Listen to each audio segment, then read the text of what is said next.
city of Harare has set up an anti-corruption team targeting malcontents in their force extorting bribes from motorists on the guise of arrest for traffic offences.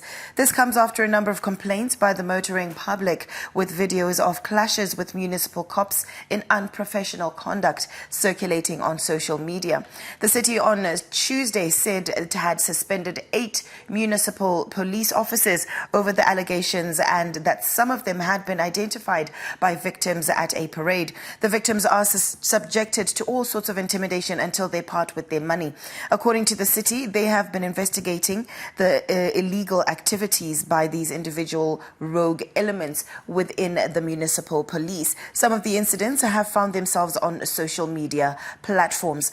One thing I'm always saying is that the police are supposed to be the people who protect the citizens. They protect us. They keep us comfortable. They assist us, and now when you find situations where a policeman is intimidating you, trying to get a bribe out of you because of something that's just, whipped up out of somewhere, that is incorrect. And I'm really glad that some of these videos are circulating on social media just to show that, look, some police people are really not being fair in what they're supposed to take as their job. So please make sure that, you are reporting some of these incidences as well. I know intimidation can be really rough and sometimes you don't want to report these incidents, but then it is good to actually go to the central police station, go to your police stations in your areas and make sure that you are reporting some of these situations, because it really is unfair for motorists and citizens as well to be subjected to that kind of intimidation.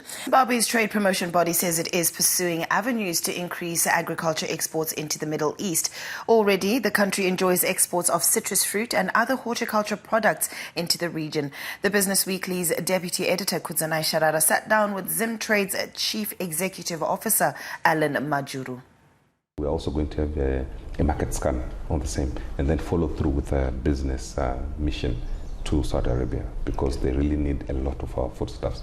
We have started a cluster on sesame, but we then realized even in Egypt, even in Saudi Arabia, the amount of sesame that they want and what we produce, there's a massive potential in that area. So we're going to be focusing on that. Zimbabwean Olympic Committee has expressed optimism that a few more athletes will qualify for the Paris 2024 Olympic Games starting on the 26th of July in France. The initial direct qualification target for ZOC was 10 athletes, but so far only 2 athletes, rower Stephen Cox and long-distance runner Isaac Mpofu, have qualified.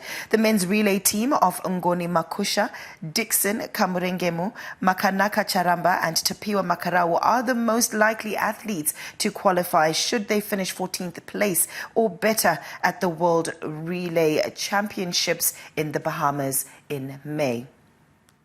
We've got a remaining time left on the qualification period to June, where most of the international sporting federations have terminated the qualification process with IOC.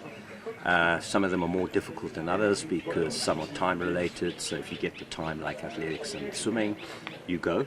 Others are a little more tricky because they come down to ranking points and that sort of thing, so you've got to make sure that you're getting to the right events and getting the right points for whatever sport that it is.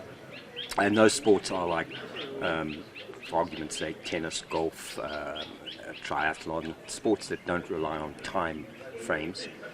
So it's a very tough process for each sport and each individual. And as we know with Stephen and Isaac, that once you've got the qualification, that's half the process. That's half the work done. Triathlete A.D. Coopers is one of the other hopefuls expected to make the cut, and the ZOC Technical and Development Commission is confident of her securing qualification through new flag format.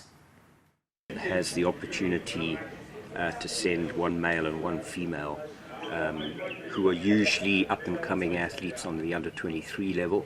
It's a different qualification system, which is a very complex system, but there's a certain amount of male and female athletes that are in that ranking system that could go under the new flag for the Games. So she's still in that mix.